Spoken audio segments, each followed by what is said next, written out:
जैसा आप बनना चाहते हैं वैसा नहीं बन पा रहे हैं। तो जानिए उसका असली कारण।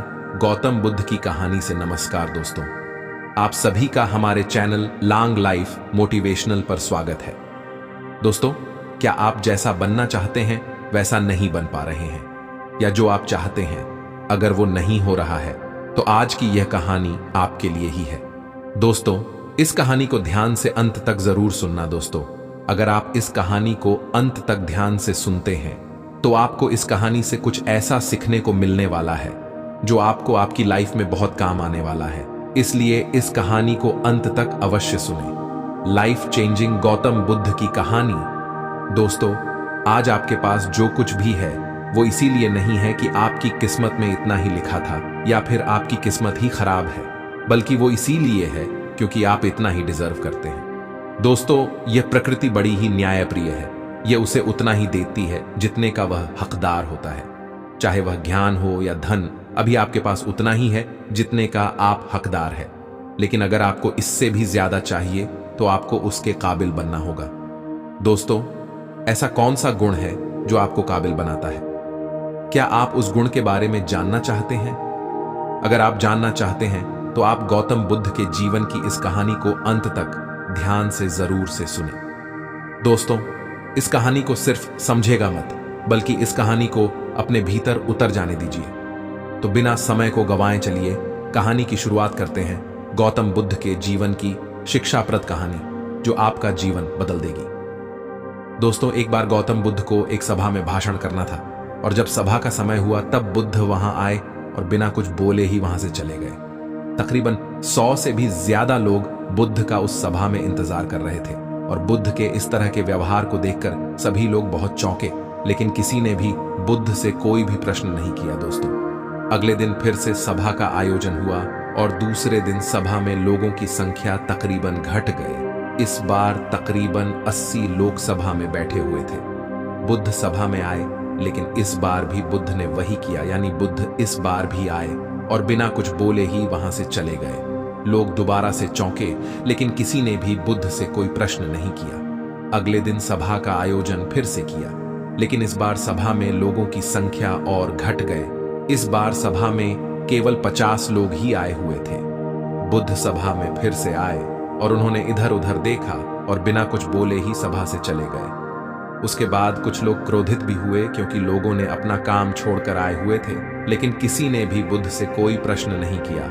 अगले दिन फिर से सभा का आयोजन हुआ। दोस्तों, आप लोग जो इस कहानी को सुन रहे हैं, आप में से भी कुछ लोग मन ही मन यह कह रहे होंगे कि अरे कितनी बार सभा का आयोजन होगा, और आप लोगों को भी इस कहानी को सुनते वक्त इरिटेशन होना शुरू हुआ होगा। और जिन जिन लोगों को भी अभी इरिटेशन होनी शुरू हो गई है, उन लोगों को तो यह कहानी बड़े ध्यान से पढ़कर समझना चाहिए, क्योंकि यह कहानी आपके लिए ही है।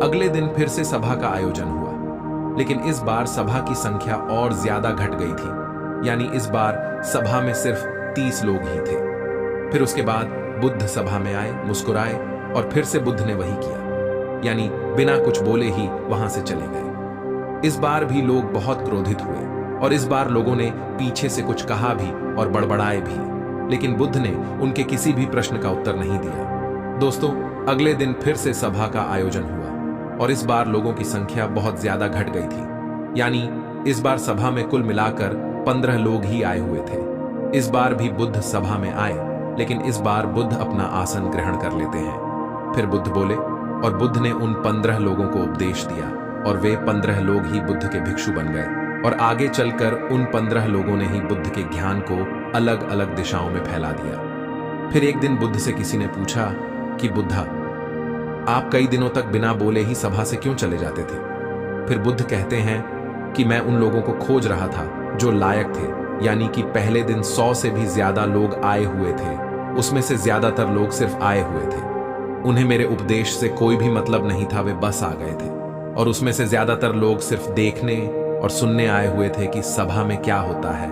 वे मेरे काम के लोग नहीं थे, क्योंकि वे लोग मेरे ज्ञान को औरों तक नहीं पहुंचा सकते थे।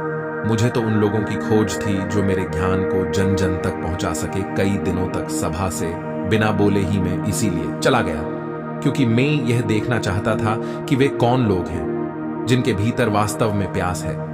जिन लोगों के भीतर में वास्तव में प्यास थी, वे लोग अंत तक जरूर रुके, और जो लोग बस ऐसे ही आ गए थे, वे लोग पहले या दूसरे दिन ही चले गए। जिनके भीतर धैर्य था, उन्हें मुक्ति का मार्ग भी मिला, और जो लोग जल्दबाजी में थे, वे लोग घर में बैठे हुए हैं। सवाल यह नहीं है कि मैं तुम्हें क्या दे सकता हूं, बल्कि सवाल यह है कि तुम क्या ले सकते हो। तुम्हारा पात्र कितना बड़ा है और कितने के तुम हकदार हो। जितने के तुम हकदार हो, उससे ज्यादा तुम्हें नहीं मिलेगा। फिर वह व्यक्ति बुद्ध से पूछता है कि बुद्ध लायक कैसे बने। फिर बुद्ध कहते हैं कि धैर्य के द्वारा जिस व्यक्ति के अंदर धैर्य है, वह अपने जीवन में कुछ भी पा सकता है। सभा में जितने भी लोग आए हुए थे, और उसमें से अंत तक वहीं रुके जिनके अंदर धैर्य था। चाहे तुम्हारे जीवन में तुम्हारा लक्ष्य जो कुछ भी हो, लेकिन तुम बिना धैर्य के सफलता के चरम तक नहीं पहुंच सकते। फिर वह व्यक्ति बुद्ध से पूछता है कि कोई व्यक्ति अपने भीतर के धैर्य को कैसे बढ़ाए।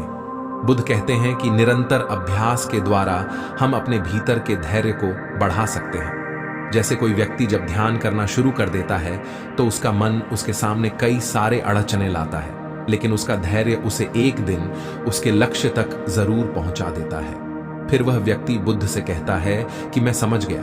बुद्ध में समझ गया, यानी मुझे धैर्य के साथ निरंतर अभ्यास करने की आवश्यकता है। दोस्तों, अब आपको समझ आ गया कि आपके पास वह क्यों नहीं है जो आप पाना चाहते हैं, क्योंकि आप उसके लायक नहीं हैं। आप लायक तभी बनेंगे जब आप अपने भीतर धैर्य को बढ़ाएंगे। और धैर्य कैसे बढ़ेगा? धैर्य बढ़ेगा निरंतर अभ्यास के द्वारा। और अभ्यास कौन करेगा? अभ्यास करेंगे आप, तो फिर करते क्यों नहीं दोस्तों? खुद से ईमानदारी के साथ एक प्रश्न जरूर पूछें कि जो आप भविष्य में बनना चाहते हैं, उसके लिए क्या आप धैर्य के साथ कर्म कर रहे हैं? दोस्तों, अगर उसका उत्तर नहीं है, तो अपनी असफलता के लिए जिम्मेदार आप खुद होंगे। दोस्तों, आज की यह गौतम बुद्ध की शिक्षाप्रद कहानी आपको पसंद आई होगी, तो नीचे कमेंट बॉक्स में यस जरूर लिखें, और उसके साथ ही इस कहानी को अपने दोस्तों के साथ शेयर करना ना भूलें। अगर आपको हमारी कहानी अच्छी लगती है, तो प्लीज हमारे चैनल लॉन्ग लाइफ मोटिवेशनल को सब्सक्राइब जरूर करें। धन्यवाद दोस्तों।